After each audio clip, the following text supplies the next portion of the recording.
Silvio, estou de frente hoje com um pastor evangélico dos mais conhecidos e polêmicos do Brasil. Silas Malafaia é carioca de nascimento, mas abraçou uma fé que ultrapassa fronteiras. Malafaia tem o dom da palavra, poder que ele exerce há quase 30 anos em programas de televisão transmitidos aqui, nos Estados Unidos, Europa e África. É líder da igreja Assembleia de Deus Vitória em Cristo e combate abertamente a homossexualidade e o aborto. Silas trouxe esses temas para as últimas campanhas eleitorais, o que lhe rendeu alguns processos e muita publicidade. Recentemente, ele foi citado pela revista americana Forbes como um dos pastores mais ricos do Brasil. Não deixou por menos, disse que vai ferrar a Forbes.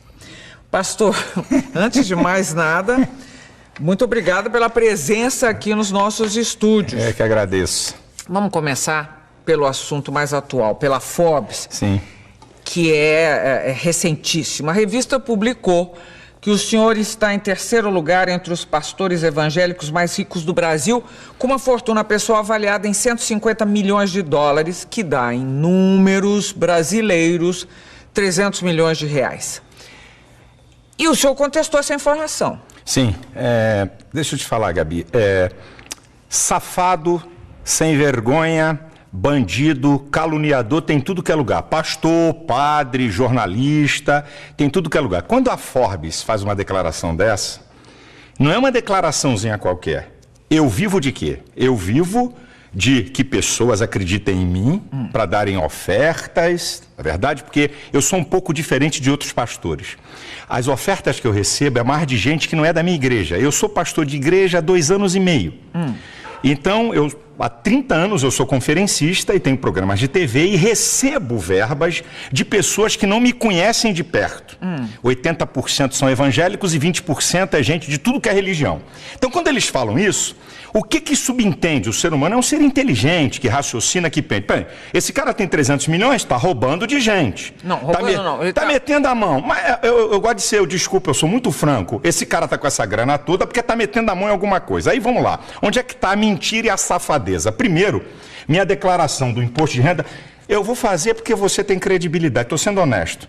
Se eu tivesse no outro programa, um outro jornalista, mas como você é uma jornalista de muita credibilidade, então exclusivamente aqui para você, aqui, e no meu programa de TV, porque eu não devo nada, não tenho nada a temer, eu tenho aqui o espelho de bens do meu imposto de renda, tá aqui, coisa sigilosa que ninguém dá, ninguém abre, eu estou aqui com ele. O meu imposto de renda, depois você pode olhar o final, onde diz sobre o patrimônio que eu tenho, é 4 milhões de reais. Nesses 4 milhões de reais, tem 2 milhões do capital da editora Central Gospel, porque você é obrigado a declarar o capital, né? Quando você abre uma empresa, qual é o capital dessa empresa? Então, isso entra no imposto de renda. Então, eu tenho uma casa, 6 apartamentos, 3 meus filhos moram, 3 eu comprei em comodato de construção, que ainda faltam 30 prestações em Vila Velha, de um construtor evangélico. Eu tenho um apartamento em Boca Raton, que está aqui a declaração de bens do Banco Central, ela está aqui. Comprei por 149 mil dólares para pagar em 30 anos. Se eu pegar esse patrimônio atualizado, porque você na declaração do imposto de renda, você põe o dia que você comprou. Mas se eu pegar isso e atualizar o valor que vale a minha casa, que aqui está por 800 mil, porque foi quando eu comprei, eu vou ter aqui de patrimônio atualizado de valores de hoje, 4 milhões e meio, ok? Aqui tem 4 milhões porque tem 2 milhões da minha participação na minha empresa. Então, se eu tirar isso e atualizar, então o que a Forbes está falando, primeiro, é mentira. O jornalista, o correspondente, eu acho que ele vai perder o emprego, porque eu vou processar a Forbes nos Estados Unidos. Eu não vou processar aqui. Aqui não tem graça. Eu vou fazer doer lá. Porque eu acho uma safadeza você denegrir, porque se eu tivesse, eu também diria. Porque há 25 anos eu não tenho salário de pastor. Eu sou pastor há 30 anos, tive salário por 5 anos, não que seja pecado errado, é bíblico. A Bíblia fala até que o pastor tem que ganhar muito bem, pela Bíblia, que ele tem que ser muito bem tratado. Mas há 25 anos eu não tenho salário de pastor.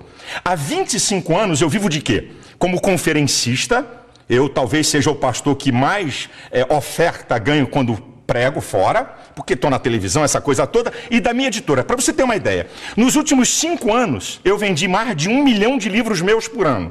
Mais de 1 milhão. Eu sou o pastor que mais vendo livros, eu sou o pastor que mais vendo palestras em DVD e em CD. Então, eu não posso aceitar que uns caras venham dizer uma coisa com o objetivo, que esse é o objetivo, é colocar um bloqueio na sociedade, que tudo que é pastor, o que ele tem, ou foi roubado dos fiéis, que é um bando, desculpa a expressão, de otários, certo? Então, eu fiquei nervoso com esse negócio. Eu vou contestar um pouco. A revista Forbes é uma revista que trata basicamente de fortunas. Não é novo, é associado à religião, a todas as religiões, digamos, não estou isentando a católica, as religiões são associadas a fortunas. No caso da evangélica, associada ao dízimo pago pelos fiéis.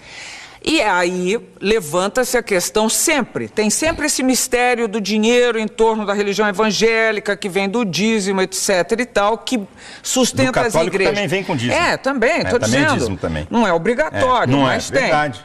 Não é obrigatório. Sim. Agora, no caso, esse interesse por essas fortunas que aparecem nas pessoas associadas à religião, por que não seriam do interesse da Forbes? Ela trata de outras fortunas, ela trata de fortunas de muita gente.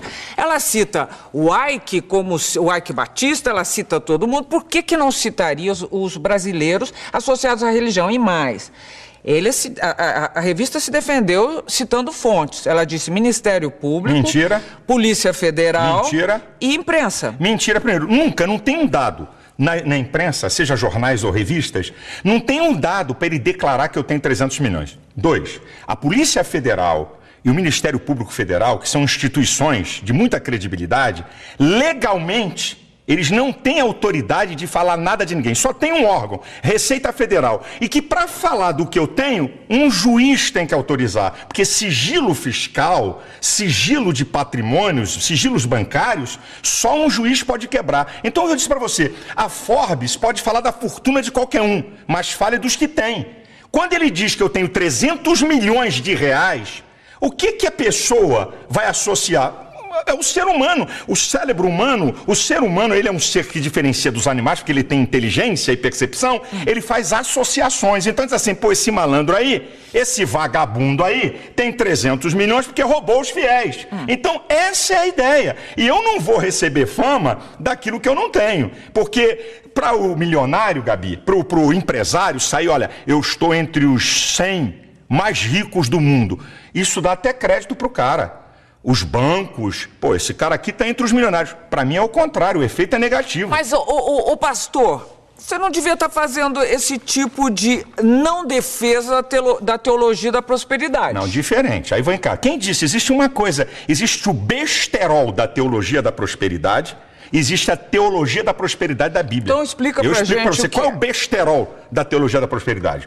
Olha, vem para Deus que você vai ficar rico, vem para Deus que se você tem um emprego você vai ser patrão, venha para Deus que você vai ter um monte de casa. Então isso é o besterol da teologia da prosperidade. Agora a prosperidade está em toda a Bíblia. E o cerne da prosperidade diz assim, bem, pastor, me diga uma coisa que a Bíblia mostra que a pessoa pode ser próspera. Ou então, o que faz uma pessoa ser próspera à luz da Bíblia? A Bíblia diz que prosperidade é obedecer às leis de Deus. Tem um salmo, que é o Salmo 112, que diz assim, bem-aventurado o homem que teme ao Senhor e que obedece os seus mandamentos. A sua geração será poderosa. A sua descendência será grande na terra. Fazenda e riqueza haverá na sua casa, e a sua descendência permanece para sempre. O Salmo 1, que é um salmo muito lindo, que diz que aquele que medita dia e noite na lei do Senhor, olha o que diz o salmo, é muito interessante. É como árvore plantada junto a ribeiros, que dá o seu fruto na estação própria, cujas folhas não caem, e tudo quanto fizer prosperará. Eu sou a favor da prosperidade. Eu prego prosperidade. Eu não prego besterol. Porque prosperidade não é só finanças. Prosperidade envolve bem-estar. Prosperidade, você viver bem. Tem um monte de coisa junto. A minha pergunta é, os seus fiéis, os mais simples, porque eu sei, todo mundo, você tem fiéis também que são poderosos. Todos os níveis sociais eu tenho. E que fazem doações poderosas e sabem o que estão fazendo e querem fazer isso e podem fazer isso. Agora, quando você fala Eu às vezes misturo você e senhor. Você, pelo amor de Jesus. Quando você fala quando você divaga em cima dessa teoria da prosperidade, você de alguma maneira não leva o povo, o fiel, a crer que dando o dízimo a vida dele vai melhorar? Bem, deixa eu te dizer, não sou eu que digo isso, é a Bíblia. Sim, mas... Eu não digo, existe uma coisa, a Bíblia, como qualquer coisa na vida, como qualquer ideologia ou religião, os comunistas, ou a ideologia ateísta, ele crê naquilo, ok? Quando você crê, existem um conjunto de crenças e valores que estão arraigados ali. Então, quando eu digo para o meu fiel que ele vai dar dízimo e oferta para ser rico, eu estou falando uma mentira. Agora, quando eu digo para o meu fiel que ele está dando oferta e dízimo porque Deus vai abençoá-lo, é uma verdade. Porque é isso que a Bíblia me aponta. Eu não posso declarar, e nunca declarei isso, que eu não sou tolo, eu tenho um certo conhecimento, eu tenho uma certa formação teológica, e venho de uma família muito tradicional de formação teológica, meus pais são pioneiros no ensino teológico, e também gente da área da educação. Você, além do mais, é formado em psicologia. Sou psicólogo. Então, deixa eu te falar, se eu chegar para o meu filho e dizer, minha gente, dá aqui o seu dízimo da sua oferta, você vai ficar rico. Isso é uma afronta. Agora, quando eu digo para ele, se você for fiel naquilo que a Bíblia diz, Deus vai te abençoar. Porque aí eu digo assim... E aí não está... Não está, eu te explico por quê. Não está passando uma ideia de que os seus desejos serão satisfeitos? Não. Escuta bem, a prosperidade, isso que eu digo, Gabi, se você falar que prosperidade, se um pastor falar que prosperidade é só dinheiro, ele está incorrendo num erro gravíssimo. Prosperidade, eu brinco, eu digo na igreja... Sabe o que é prosperidade? Vou dar um exemplo bem simples e em tese. Você está aqui e ganha R$1.000. O cara da direita ganha 5.000. O da esquerda ganha 4.000. E você vive melhor do que eles. Você tem par na sua casa, você tem alegria de viver, você tem bem-estar, tem coisa emocional aqui, equilíbrio emocional, você não deve a agiota ganhando menos do que ele. Isso é prosperidade. Sim, eu sei. Mas agora... É isso que é prosperidade. E a gente tem que ensinar o povo a isso. Mas agora, vamos ser honestos. Sim. Honestíssimos. O dízimo, esse dízimo de cada fiel repetido, repetido, sustenta e muito bem as igrejas evangélicas. Como já sustentou melhor a igreja católica, mas sustenta. Então, vamos dizer que essa prosperidade chega mais para a igreja do que propriamente para o seu fiel. Vamos dizer, eu acho até um pouco herético, acho meio heresia, porque parece, afinal, que Deus protege mais a igreja do que o fiel dela. Eis aí um engano. E esse é o engano redondo de muitos. Eu vou falar de uma igreja que eu não tenho nada a ver com ela. Ok? Eu não tenho muitas discordâncias. Então vamos lá, vou usar outra que vai ficar mais fácil, porque todo mundo percebe. Você acha que o cara que é membro da Universal está dando oferta e dízimo apenas porque um cara muito inteligente, malandro, espetacular, fantástico, fenomenal, consegue persuadi-lo para que durante 10, 15, 20, 30 anos o cara dá dízimo, dá ofertas especiais e não tem nada de benefício? Deus trabalha com uma lei de recompensa.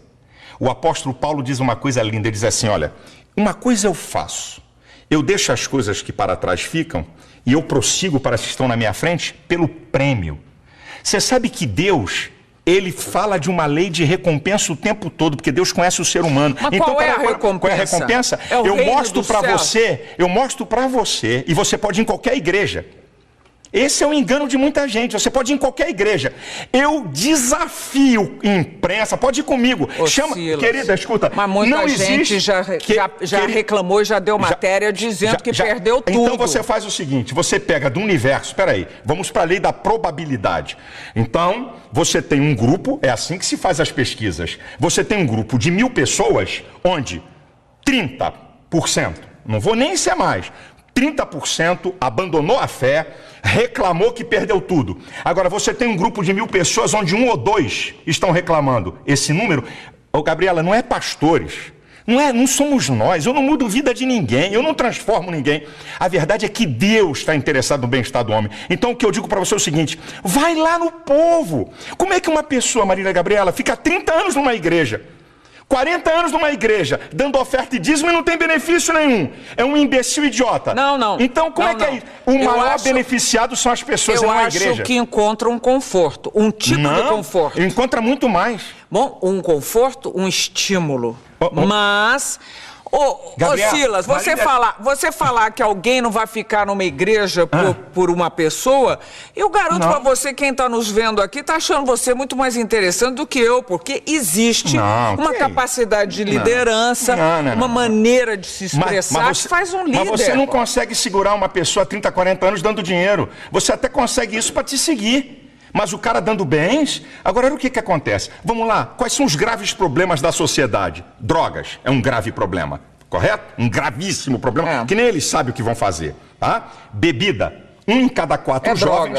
É droga, eu quis separar, né? Porque a bebida é uma droga diferenciada, né? Muito diferente, a gente pensa que é mais leve, legal. Que é legal. Então, você tem... as drogas não licenciadas, boa a tua ajuda, e tem a droga legal, problemas. Quais são os problemas? O desarranjo familiar. Minha filha, a igreja trabalha para recuperar essas pessoas sem o Estado dar R$1 no de graça para o Estado. Então o cara, Gabi, nós temos essa experiência, o cara tem um único filho. Ele diz, eu daria tudo o que eu tenho para tirar esse cara da cocaína. Eu daria tudo o que eu tenho para tirar esse cara do crack. Eu daria tudo para tirar meu marido da bebida. Aí vai para a igreja. O filho volta, é restaurado. Quanto vale isso? É ele. Aí você vai perguntar ele assim, eu fui beneficiado? Ele diz assim, se eu der o dinheiro todo que eu ganho, não paga, não é o que o pastor fez. Eu não gosto desse negócio de pastor. Pastor é apenas um condutor, mas o que Deus faz na vida das pessoas. Eu não faço nada, Gabi.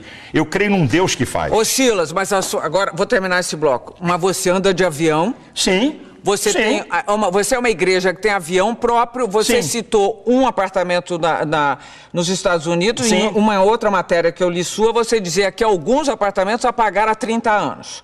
Não, um apartamento e esse que eu te informei, tá na minha declaração de imposto de renda. Alguns outros, mas não importa. E outros aqui no Brasil. Mas não importa. O meu, que eu não foi com dinheiro de igreja. Não estou dizendo que você não mereça. Você fez uma coisa convincente. Mas o que eu estou querendo dizer é se não é herético imaginar que você foi mais favorecido do que quem está esperando também. É porque você não conhece as ovelhas e os membros das igrejas, o que aconteceu na vida deles. Você não tem ideia disso. Vamos lá, estou chegando ao fim do primeiro bloco de frente com o pastor Silas Malafaia e a conversa está apenas começando. Eu já sabia que vinha bomba pela frente, ele é forte. Nós voltamos em seguida. Até já.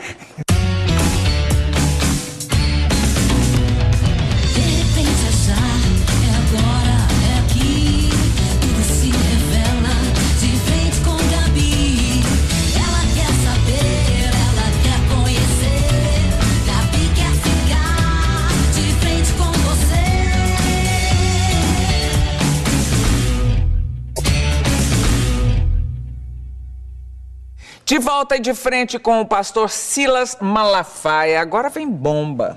Vamos lá. O pastor, o Silas.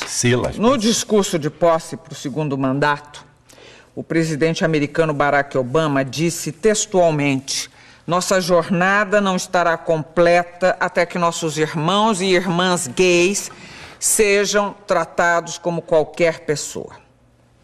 Na sua igreja ele não teria sido reeleito.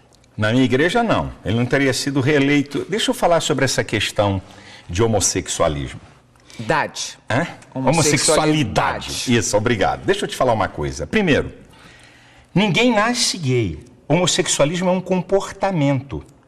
Eu vou fazer uma definição. Tá, então vamos lá. É contestável. É contestável? Eu mando vir na genética. Quem é que pode dizer se alguém nasce gay ou não? Não é a psicologia, é a genética. A ciência que pode dizer, é igual ao aborto. Quem é que pode dizer onde começa a vida? A biologia. Então, quem é que na ciência? Então, eu vou primeiro para... Bom, você sabe que as últimas pesquisas andaram mapeando o cérebro de gente aí. Não deu nada. Olha aqui, deixa eu te falar. Deixa eu falar uma coisa aqui para você que é muito interessante. Ninguém nasce gay. Não existe ordem cromossômica homossexual. Não existe gene homossexual. Existem ordem cromossômica de macho e de fêmea. Então, vou fazer uma definição de homossexualismo. Um homem e uma mulher. Homossexualidade. Não, homossexualismo, a prática. Eu posso falar homossexualismo ou a homossexualidade, não tem... Não, é que o homossexualismo caracteriza a doença. Não, mas eu não vejo como doença. Eu não vejo como comportamento, nada de doença. Então, a homossexualidade, um homem ou uma mulher por determinação genética e homossexual por preferência aprendida ou imposta. Agora vamos para a pesquisa. 46% dos homossexuais foram violados, violentados quando crianças ou adolescentes. Como é que alguém nasce? 46%. 54% escolheram ser. Então, primeiro, homossexualismo é comportamento. Então, vamos para a genética. Gêmeos iguais, estou falando de genética, gêmeos iguais, isso é o mesmo embrião que se divide, tá? É chamado geneticamente iguais, homozigóticos, são gêmeos iguais. Então, o que tinha que acontecer? Se um gêmeo é hétero, o outro teria que ser hétero. Se um gêmeo é homossexual, um gêmeo é homossexual, o outro teria que ser. Então, vamos lá. 35% dos gêmeos que são homossexuais, o outro, 65% são héteros. Então, como é que são iguais? Como é que nasce? Peraí, eu estou falando de nascer homossexual. Eu estou falando de genética. Tá bom. Não tem uma fonte na genética, não tem uma fonte... traços psíquicos, não sei o quê. Então, vamos lá. 46% passaram a ser homossexuais e eles não falam. O dia que eu falei isso, partir do dia que foram violados e violentados... Então você já está dando outro dado. Eu estou dando um dado. No geral, violentados por quem? Não, por parentes, violentados por vizinhos... Não, por ser heterossexuais. Bom, então vamos lá. Então, nascer é o seguinte, eu vim a esse mundo e tenho essa vontade. Por que animais, e nós somos mais um na natureza, por que animais praticam não nascem homossexual? Praticam sexo com muitos animais, com animais do mesmo sexo e não são perturbados na outra sexualidade? E não é os animais... não são considerados uma prática homossexual. Vem cá. Não há olha a pergunta que você me fez. Olha a pergunta. Nós estamos conversando e disse assim, eu disse aqui, ninguém nasce homossexual. Foi a minha resposta aqui para você. Eu já disse que é contestável. Você disse que é contestável, eu digo, que tem argumento. A ciência, o que é ciência? Tem que ter observação. Por que a evolução é teoria? Porque você não pode comprová-la na observação. Agora, então, escute. Essa conversa não vai terminar nunca. E eu quero saber de você. Você quer saber? Eu tenho que te responder. Eu quero saber qual é a tua questão com a homossexualidade. Eu vou te dizer qual é a questão. A minha questão aqui no Brasil é os direitos que eles querem em detrimento da coletividade. Quais são os direitos? Os direitos? Então eu vou dizer para você. Serem respeitados, não serem mortos e agredidos. Não, nada disso. Vamos lá, você está falando de mortos? Quando eles falam de números, que eu acho que ninguém deve morrer. Eu não quero que ninguém morra de nada. Mas quando eles utilizam números, é contra eles totalmente. Eu vou nessa do número já. Mas vamos aqui. O que eles querem na PLC 122? Número 1. Lá no artigo 20, parágrafo 5º, está dizendo o seguinte, que se um homossexual sofrer constrangimento vexatório de ordem ética, moral, filosófica, tá lá. Então, ok? 3 a 5 anos de cadeia. Então vamos para a Constituição. Artigo 5º, inciso 8. Ninguém será privado por convicções filosóficas, religiosas e políticas. Então quer dizer, o que é... No caso deles, é que eles estão querendo ser tratados como os outros. O que é constrangimento filosófico? Quem é que define isso? Significa o quê? Se olhar para a cara de um homossexual mal, olha, você está me constrangendo filosoficamente. O que é isso? Que papo é esse? Peraí um instantinho, outra. O artigo 8 ali, exagerando, é o que está lá. Artigo 20, parágrafo 5º. Não, você está... Aqui, ó. Não, eu tô com ela. Não, aqui, você quer que eu leia? Mas a interpretação que você está dando... a interpretação é o que está aqui. O meu medo é que o que você fala com toda a propriedade e convicção possa... Como você disse, não tenho nada contra homossexuais, você já disse mais de uma vez. Não tenho nada, não quero que eles sofram violência, etc. Nenhuma, mas acontece que não todas as pessoas têm a formação que você tem ou têm um tipo de disposição esclarecida. Você, falando com essa convicção e desta forma e com essa sua interpretação, pode eventualmente estar influenciando pessoas que vão sim praticar violências contra homossexuais. Então vamos cortar programas de televisão, vamos cortar novelas, vamos cortar filmes que tem ação, porque vai influenciar alguém a matar. Aí a sociedade para. Então a televisão vai ter que parar agora, vai ficar só Marília Gabriela. Porque tem entrevista. O cara que mata não vai poder mais filme na TV. Você acha que os homossexuais que pagam impostos, trabalham não têm direitos, os mesmos direitos que você Eles têm. Se eu tomar um tapa na cara, É igual um homossexual tomar um tapa na cara. Se alguém me xingar, a lei tá igualzinha pra ele se alguém xingar eles. É igual, não tem filha. sido dessa maneira. Não, se não tem sido... Não tem sido. Se tivesse sido até agora, eles não estariam atrás de uma lei que os protegesse, olha, eu vou dizer uma Silas. coisa. Eu fui ofendido com a suástica na reunião da comissão de cidadania. Botaram o meu nome com a suástica, que é crime no Brasil. Eles querem uma lei para atacar, xingar, atingir quem eles querem, estarem protegidos acima de todos. Uma vírgula para eles. Então, eles não estão atrás apenas... Você quer ver uma outra? A linha B do artigo 8 da PLC 122. Ninguém pode impedir a afetividade de um homossexual, transgênicos, bissexuais. Este direito será dado aos demais cidadãos. Quer dizer, a preferência passou a ser deles. Então agora eu vou para o campo da realidade. O lugar do culto é protegido pela Constituição. Tá certo? Lugar do culto, lá dentro do culto. Ninguém entra, ninguém faz bagunça que vai dançar. O pátio da igreja não. Então o que significa que essa lei estiver aprovada? Se no pátio da minha igreja tiver um casal de homossexual se beijando e eu botar para fora, 3 a 5 anos de cadeia. O que eu vou dar esse mole para eles aonde? Nunca. Vem cá. Os seus fiéis, imagino, entre eles deve haver homossexuais. Que foram ou que estão buscando sair. Mas existem. Que estão buscando sair. Entre os pastores também. Se houver... Pela lei da probabilidade. Olha, se tiver pastor homossexual, Deus fala na Bíblia, adultério, homossexualismo, prostituição, o cara é passível de ser excluído daquela congregação. Então, se um pastor tiver um caso com uma mulher, ele perde o cargo de pastor.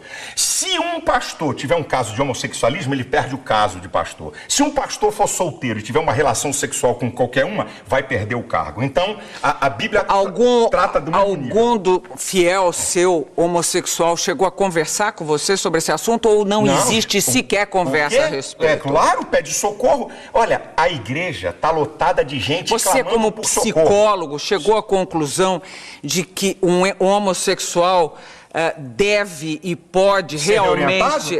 Olha, eu vou pedir, desculpa a minha ousadia de falar com você. Um dia, Gabi, traga aqui Joide. É um pastor que foi travesti na Europa, está casado há 12 anos, que eu falando é uma coisa. Você tem que ver, ele tem foto, ele como travesti, bonitão, peitão, colchão, babababá, ele tem as fotos. Ouça alguém que foi reorientado.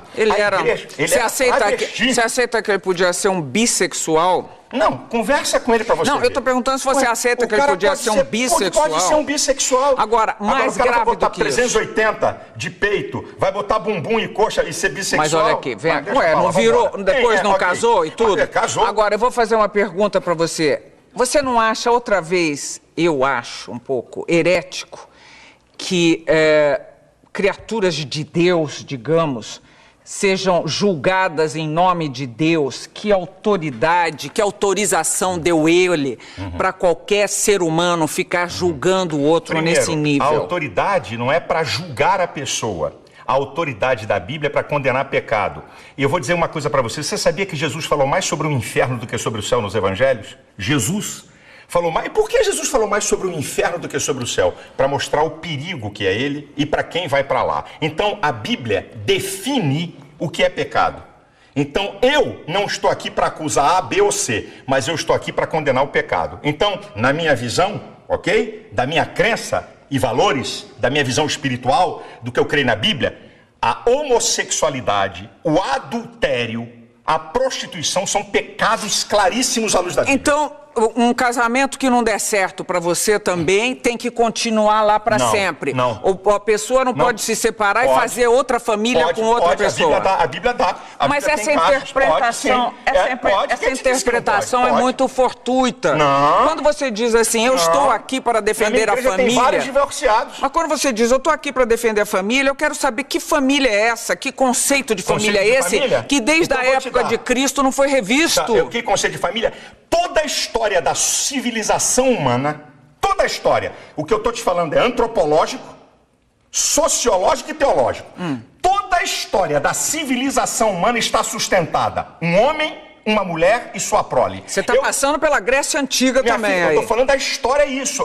Que tinha homossexuais, a história da humanidade é isso. É isso aqui. Na faculdade, eu acho uma Mas você sabe que tinha homossexuais sempre. Em todos os tempos, que desde que o homem, na época de Noé, quando Deus mandou o dilúvio, a depravação moral era de altíssimo grau. Deixa eu dizer uma coisa, Gabi. O que muda é a tecnologia. O homem é a mesma coisa, com suas loucuras, com seus desejos, é a mesma coisa. O que muda é a tecnologia. O ser humano é a mesma coisa. Então presta atenção, a Bíblia, eu estou falando de Bíblia do que eu creio. Eu estou falando daquilo que eu creio do que a Bíblia fala. A Bíblia é um livro para quem quer crer ou quem não quer crer, que é um direito de cada um. À medida que eu sigo aquele livro, certo? Que eu creio que é a palavra de Deus, porque é a única fonte de conhecimento filosófico, teológico, científico e vulgar. Não tem outro livro no mundo que tenha essas 4 fontes de conhecimento. Só a Bíblia, certo? Nenhuma verdade científica da Bíblia até hoje foi derrubada. Nenhuma delas. Então, quando uma pessoa, certo? Na igreja, uma pessoa... Estou falando da família. Vou voltar para a família. Então, a família nuclear... Na faculdade, é isso, tá aqui me lembrando o que eu estava falando. Na faculdade eu ouvi. Durante 5 anos, eu ouvi isso que eu vou te falar. A criança, quando nasce, o primeiro objeto de amor dela é a mãe. Ela faz ruptura dela com a mãe a partir da figura paterna. A partir da figura paterna, a criança faz diferenciação entre ela, a mãe e o mundo.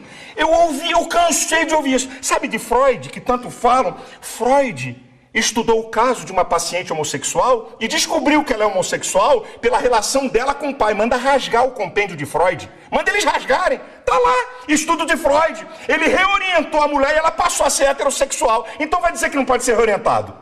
Quem disse que todo mundo... Eu não tô aqui, Gabi, eu não tô aqui para impedir ninguém de ser homossexual. Eu não tô aqui para impedir ninguém de adulterar. Eu não tô aqui para impedir ninguém de se prostituir. Isso é problema de cada um. Olha, eu vou fazer vou propor um problema a você, que é contra, inclusive, o aborto, a legalização do aborto. Supondo que nasça uma criança e que a mãe dessa criança não vai poder criá-la. Um casal homossexual se dispõe a criar essa criatura, que senão vai ficar jogada à disposição do que seja, numa instituição que vai tratá-la mal. Você acha que ainda assim um casal homossexual não pode ter essa criança e fazer dela um belo cidadão, uma bela cidadã, e criar um ser humano digno, com todos os seus direitos, com toda a sua inteligência, com toda a sua com todo o seu amor e compaixão pelo outro? Primeiro, tem mais na fila casais héteros esperando crianças? Não, eu não estou perguntando isso para você, eu estou perguntando conceitualmente. Eu estou falando das novas famílias. Eu não acredito que 2 homens possam criar uma criança perfeita no sentido total que você quer, como um ser. Eu não acredito, porque eu acredito que Deus fez homem e mulher, e esses seres é que se completam. E ó, tá na França, ninguém chamou de fundamentalista, hein? Silas, ninguém chamou de fundamentalista. As famílias eu não acredito mudaram. nisso. Mudaram. Querida, a sociedade como um vamos todo ver daqui mudou. a 50, 60 anos o que vai acontecer. Mudou tudo, daqui Silas. a 50, 60 anos. Mas daqui a 50, 60 anos, o que é que pode acontecer? O que pode acontecer? Crianças que agora, que essa questão de adoção é agora nova, 10 anos, 12 anos, não tem mais do que 15 anos isso no mundo. Então, não adianta agora vir com fotografia de jornal e mostrar 2 caras com uma criança feliz. Essa história pra mim não me convence. Não estou falando só disso, estou falando de 2 mulheres ou 2 homens. Que 2 homens e 2 mulheres tenham capacidade para desenvolver um ser humano. Não acredito. Eu acredito que um homem e uma mulher... Eu não acredito nisso. Eu conheço muitas pessoas que foram criadas dessa forma. Daqui a uns 30 anos você pode me dizer alguma coisa. Você já está pré-julgando, Silas. Você é Deus, você está julgando e pré-julgando. Não, você está pré-julgando. Eu estou dizendo sobre o que eu aprendi. Você está dizendo que uma criança ali criada, daqui a 30 anos vai ser o quê? Eu não sei, tem minhas dúvidas. Ué, você está falando, vai ver o que vai acontecer. Assim como uma criança ser criada por leviano, um pai leviano, eu tenho minhas dúvidas sobre ela. Um pai bandido que bate na mulher. Tenho minhas dúvidas. Uma família que tem um pai maldito. Tenho minhas dúvidas. O que vai dar essa criança? Eu até acredito que o ser humano, por ele ser um ser inteligente, ele possa romper uma história e construir uma história nova. Não significa que filho de bandido vai ser bandido e filho de bacana vai ser bacana. Um cara pode romper a sua história para pior ou para melhor. Agora, eu estou falando aqui na tese que você está me apresentando. Das novas famílias. Da tese. Eu posso defender as minhas teses com a maior veemência possível. e não significa que eu odeio as pessoas. Eu sou muito veemente para defender meus princípios. É meu jeito. Você mesmo já falou, eu sou polêmico, meu jeito. Eu defendo com muita vontade. Agora, eu amo profundamente. Uma vez um repórter perguntou assim para mim: pastor, vamos lá, se seu filho fosse homossexual, como é que o senhor agiria? Eu disse para ele: eu amaria 100% e discordaria dele 100%. Quem disse que amar você ia é dizer fazer um amém? inferno da vida do seu filho. Não ia não. Nessa... Eu ia mostrar a ele, eu ia tentar ajudá-lo com o meu amor. Sabe por quê, Gabi? O ser humano pensa que amar é falar que o outro quer ouvir. Supondo que ele não conseguisse... Vai continuar o caminho dele. E você ia continuar enlouquecendo seu filho. Não, isso aí você me julga. Agora você falou isso. Eu disse que eu vou discordar 100%. Eu vou discordar mesmo? Olha, o filho de a mãe de um bandido vai na cadeia e eu tenho trabalhos em penitenciária. O filho é assassino, fascina. Ela o ama profundamente. Agora, pergunta se ela concorda 1 milímetro com aquilo. Concordar com uma prática é uma coisa, amar a pessoa é outra. Eu amo os homossexuais, mas discordo 100% de suas práticas. Então repita isso, por favor. Eu amo isso, eles sabem. Não, diga de boca cheia. Não, eles sabem, eles não são bobinhos, não. Eles sabem. Então diga. Eu amo os homossexuais, como amo os bandidos, amo assassinos, vambora, eu aumento o leque, porque eu amo, porque o ser humano, Gabi, o ser humano é a coisa mais importante. Veja, você está colocando o homossexual lá de bandido, assassino, todas as pessoas, não, mas para dizer, eu não gosto de uma prática, então estou dizendo para você. Peraí, vamos lá, vamos parar aqui, porque nós temos mais um bloco pela frente. E eu juro que não vou bater nele. E ele não vou deixar que bata em mim, não. Estamos terminando mais um bloco de frente com o pastor Silas Malafaia. Nós voltamos já já. De frente com Gabi. Com Gabi. De volta de frente com o pastor Silas Malafaia. Silas, nós temos 3 minutos, porque estouramos todo o nosso tempo anteriormente. Eu queria falar sobre, primeiro, política e religião. Caminham bem juntas? Você acha... nós temos um Estado laico. Sim. Agora, os evangélicos É laico, têm... mas não é laicista. O vai Estado daí é laico, mas não é laicista. Vai daí que... Vai daí que, assim como um ateísta pode, com as suas convicções, trafegar na política, eu também com as minhas convicções religiosas posso. O que eu não posso é querer fazer com que a minha religião seja dominante, entre pela goela das pessoas. Agora, eu como cidadão, porque o que você é e eu sou? Mas você não quer ser político, por exemplo? De jeito nenhum, nunca serei. Mas quer influenciar na política? Com toda certeza, não só na política, na sociedade. Olha, Silas, vamos falar agora, eu li uma matéria recentemente sobre a formação de novos pastores. O catolicismo investe muito na orientação de padres, que leva, em média, 5 anos para se formar, né, um padre. Como é a formação na sua igreja? Na minha igreja, o pastor, né, para eu poder consagrar o camarada pastor, no mínimo, no baratinho, ele tem que ter um 2º grau, com um curso básico teológico, no mínimo. E curso básico é o quê? É um curso 2 de anos? 2 anos, é um curso básico. E na igreja eu tenho um curso para prepará-lo, que também é um curso, não é de muito tempo, leva aí uns 4, 5 meses, para poder dizer para ele o que a igreja pensa, o que a gente é, como é que é. Isso é o seguinte, é uma caminhada para eu chegar, porque esse é o meu sonho, para eu chegar no nível... Agora ainda não dá, não cabe, não tenho como fazer isso, mas na minha igreja já vai chegar para o cara ser pastor, vai ter que ter um bacharelado de teologia para ele poder ser pastor. Biblicamente falando, o pastor ele tem que ser um vocacionado por Deus e ele tem que buscar se preparar para o exercício daquela vocação que ele deu. A minha igreja é uma igreja muito fincada na palavra, isso é. Lá não tem blá blá blá de conversinha fiada. O cara tem que abrir a Bíblia e ensinar a Bíblia. Então requer nele preparo e conhecimento e pesquisa. Agora, Silas, eu quero eu juro, nenhuma capciosidade na pergunta. Quero que você me responda honestamente. E estamos pensando amplo, estamos pensando de sobrevivência e tempos. Eu sei que é uma profissão hoje bem assalariada. Esses meninos, você já disse que um pastor ganha de... 4 a 22 mil na minha igreja. E aí, as igrejas têm se desmembrado e têm surgido novas igrejas. É um bom negócio? Não, como negócio não é bom. Vou te explicar por quê. Não é negócio. Porque as igrejas, Gabi, é o seguinte, tem gente enganada aí pra caramba. Quando alguém me vê ou quando alguém vê aí R.R. Soares, Valdemiro, Macedo, é igualzinho, tá vendo, o Cristiano Ronaldo no futebol. Existe uma meia dúzia de pastores de alto nível, de salário e tudo, mas a grande massa de pastores evangélicos no país não ganham mais do que 5 salários. É isso que muita gente está enganado. Existe, como em todo, por exemplo... Mas as igrejas são ricas, por exemplo, elas têm nem todas, sede em todo o país. Nem todas a as sua igrejas. tem A minha é uma quantas? igreja, a minha tem 120 igrejas, 70 são alugadas, 50 são próprias, 70 são propriedades alugadas.